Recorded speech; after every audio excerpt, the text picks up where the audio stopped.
এক সাহাবী, সাধারণ গ্রাম্য বেদুইন সাহাবী, আরবি সাধারণ সাহাবী আয়েশা নবীজিকে বলছে, ও আল্লাহর নবী, আমার একটা আমল বলে দেন, আমল করব জান্নাতে যাব। এত ফেসফুস বুঝি না, আমার জান্নাত দাও দাও। নবীজি বললেন, এক নাম্বার, তুমি কালেমায়ে শাহাদাত বিশ্বাস করবে, আশহাদু আল্লা শারীকা লা ওয়া আশহাদু আন্না মুহাম্মাদান আবদুহু ওয়া রাসূলুহু, এই কালেমার সাক্ষী দিবা।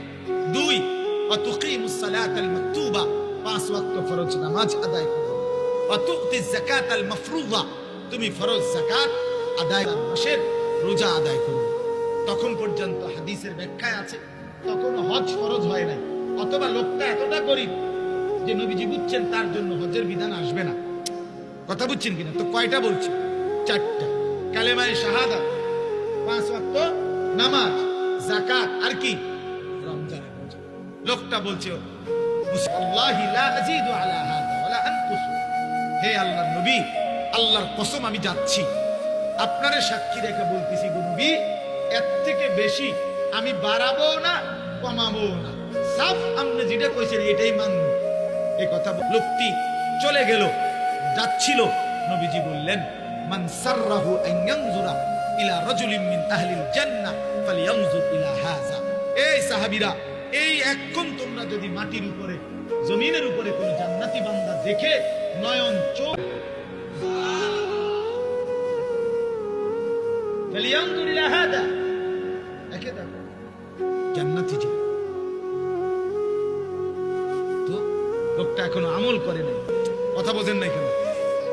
বাইতে না মাত্র ফোন দিছিল, রোডে থাকতেই জান্নাতের কথা বলে বুঝছে নবী। তার কথার ঢং দেখে বুঝছে এই লোক বাস্তবিক এই শতভাগ কি করবে।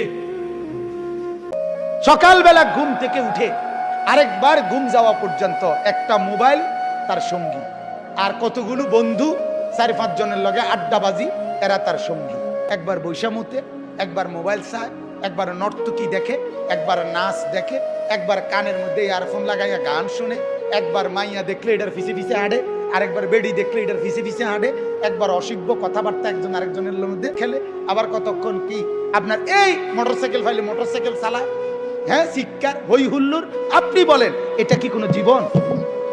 বেটা তুই বল, বেটা বাপ তুমি বলো না, এটা কি একটা মানুষের জীবন হইতে পারে? বিনোদন বুঝি মানুষের 24 ঘন্টার, মানুষের জীবনের 24 ঘন্টা বুঝি ফুর্তিতে কাটে, হ্যাঁ, বিনোদন বুঝি একটা মানুষের সারাক্ষণের